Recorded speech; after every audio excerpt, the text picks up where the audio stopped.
अध्याय 15 पुरुषोत्तम योग। भगवान ने कहा जाता है कि एक शाश्वत अश्वत्थ वृक्ष है जिसकी जड़ें तो ऊपर की ओर हैं और शाखाएं नीचे की ओर तथा पत्तियां वैदिक स्तोत्र हैं। जो इस वृक्ष को जानता है वह वेदों का ज्ञाता है। इस वृक्ष की शाखाएं ऊपर तथा नीचे फैली हुई हैं और प्रकृति के 3 गुणों द्वारा पोषित हैं। इसकी टहनियां इंद्रिय विषय हैं। इस वृक्ष की जड़ें नीचे की ओर भी जाती हैं जो मानव समाज के सकाम कर्मों से बंधी हुई हैं। इस वृक्ष के वास्तविक स्वरूप का अनुभव इस जगत में नहीं किया जा सकता। कोई भी नहीं समझ सकता कि इसका आदि कहाँ है, अंत कहाँ है या इसका आधार कहाँ है। लेकिन मनुष्य को चाहिए कि इस दृढ़ मूल वाले वृक्ष को विरक्ति के शस्त्र से काट गिराए। तत्पश्चात उसे ऐसे स्थान की खोज करनी चाहिए जहां जाकर लौटना न पड़े और जहां उस भगवान की शरण ग्रहण कर ली जाए जिससे अनादिकाल से प्रत्येक वस्तु का सूत्रपात तथा विस्तार होता आया है। जो झूठी प्रतिष्ठा, मोह तथा कुसंगति से मुक्त हैं, जो शाश्वत तत्व को समझते हैं, जिन्होंने भौतिक काम को नष्ट कर दिया है, जो सुख तथा दुख के द्वंद्व से मुक्त हैं और जो मोह रहित होकर परम पुरुष के शरणागत होना जानते हैं, वे उस शाश्वत राज्य को प्राप्त होते हैं। वह मेरा परम धाम न तो सूर्य या चंद्र के द्वारा प्रकाशित होता है और न अग्नि या बिजली से। जो लोग वहां पहुंच जाते हैं वे इस भौतिक जगत में फिर से लौट कर नहीं आते।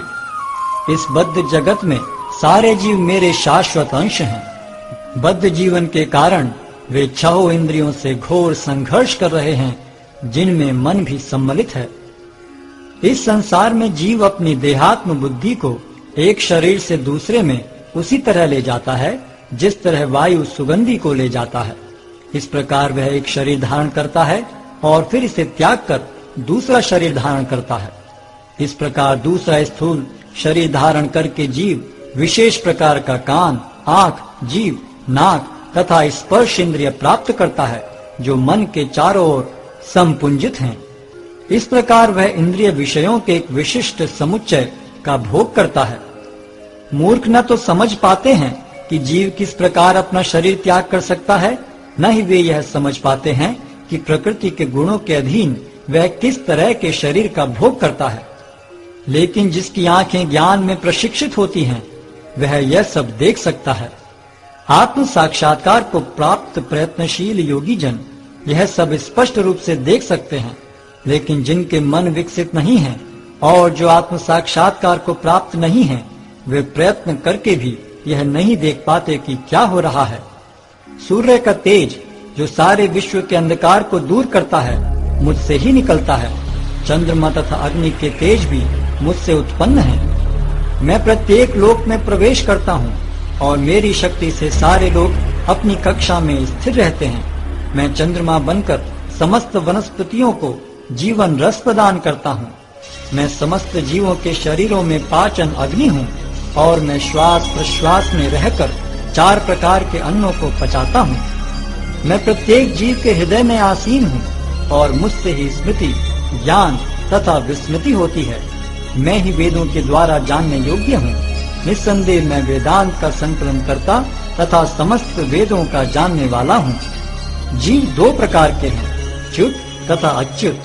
भौतिक जगत में प्रत्येक जीव च्युत होता है और आध्यात्मिक जगत में प्रत्येक जीव अच्युत कहलाता है।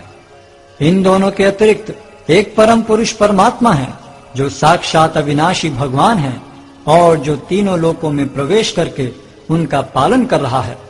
चूंकि मैं क्षर तथा अक्षर दोनों के परे हूँ और चूंकि मैं सर्वश्रेष्ठ हूँ, अतएव मैं इस जगत में तथा वेदों में परम पुरुष के रूप में विख्यात हूँ। जो कोई भी मुझे संशय रहित होकर पुरुषोत्तम भगवान के रूप में जानता है वह सब कुछ जानने वाला है। अतएव हे भरत पुत्र, वह व्यक्ति मेरी पूर्ण भक्ति में रत होता है। हे अनग, यह वैदिक शास्त्रों का सर्वाधिक गुप्त अंश है जिसे मैंने अब प्रकट किया है। जो कोई इसे समझता है वह बुद्धिमान हो जाएगा और उसके प्रयास पूर्ण होंगे। अध्याय 16 दैवी तथा आसुरी स्वभाव।